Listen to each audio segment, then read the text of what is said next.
बिहार के छपरा में corona virus की दस्तक यहां पर देखने को मिली है। दरअसल कोरोना वायरस की संदिग्ध मरीज छपरा में यहां पर मिली है। छपरा की रहने वाली छात्रा हाल ही में चीन से वापस लौटी है। छात्रा में कोरोना वायरस के लक्षण नजर आए और उसके बाद में आईसीयू में भर्ती कराया गया इस छात्रा को। पटना के पीएमसीएच में उपचार जारी है। पीएमसीएच के सुप्रिंटेंडेंट इस पूरे मसले पर क्या कह रहे हैं वो आपको सुनवाते हैं। तो अभी सिविल सर्जन उसको लेके आ रहे हैं, जो यहाँ से हम लोग ब्लड निकाल के भेजेंगे यहाँ से सैंपल, और एनआईवी में नेशनल इंस्टीट्यूट ऑफ वायरोलॉजी में पूना में इसका जांच होगा। जांच होने के बाद ही हम कंफर्म कर सकते हैं कि स्थिति क्या है, उसके बारे में बतला सकते हैं। उनको सिम्टम्स ऐसा लगा होगा कि it might be A case of corona virus.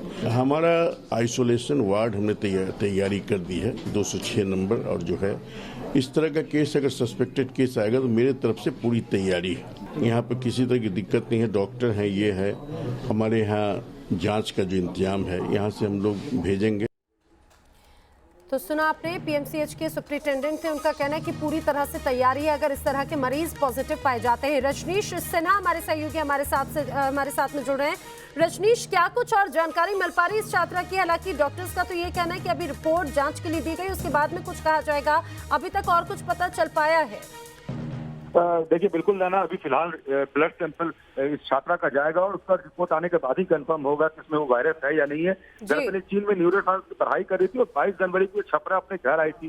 Chhapra में इसको बुखार हुआ और उसके बाद ये लगातार बुखार में रहने लगी। जब इसकी बहन को पता चला, जो दिल्ली में रहती है, तो उसने एम्बेसी को फोन किया और वहां से छपरा के डीएम को फोन आया और ये लड़की फिर रेफर की गई कल रात में पटना पीएमसीएच के लिए, जहां पर इसे अलग आइसोलेशन वार्ड में रखा गया है। मगर लड़की के परिवार वालों का कहना है कि इसे एक नॉर्मल बुखार है और अभी हम लोग को कुछ और सिम्टम दिखा नहीं, क्योंकि ये चाइना से आई थी और कोरोना वायरस का बहुत ज्यादा इस वक्त शोर है। तो ऐसे में हम लोगों को ये डाउट हुआ और इसलिए हम लोग यहाँ पर लेकर आए हैं, क्योंकि छात्रा खुद से कह रही थी कि मुझे 97-98 डिग्री के आसपास बुखार है। तो जब तक ब्लड सैंपल की रिपोर्ट नहीं आते हैं तब तक पुख्ता तरीके से कहा नहीं जा सकता कि कोरोना वायरस तो उसमें है मौजूद या नहीं। जी बिल्कुल रजनीश, जानकारी के लिए आपका शुक्रिया। तो चीन से लौटी एक छात्रा में कोरोना वायरस के सिम्टम्स पाए गए, उसके बाद में उसका उपचार लगातार जारी है। हालांकि अभी सैंपल्स का वेट किया जा रहा है, सैंपल रिपोर्ट का वेट किया जा रहा है। उसके बाद में डॉक्टर्स उसके अकॉर्डिंग फिर ट्रीटमेंट शुरू करेंगे।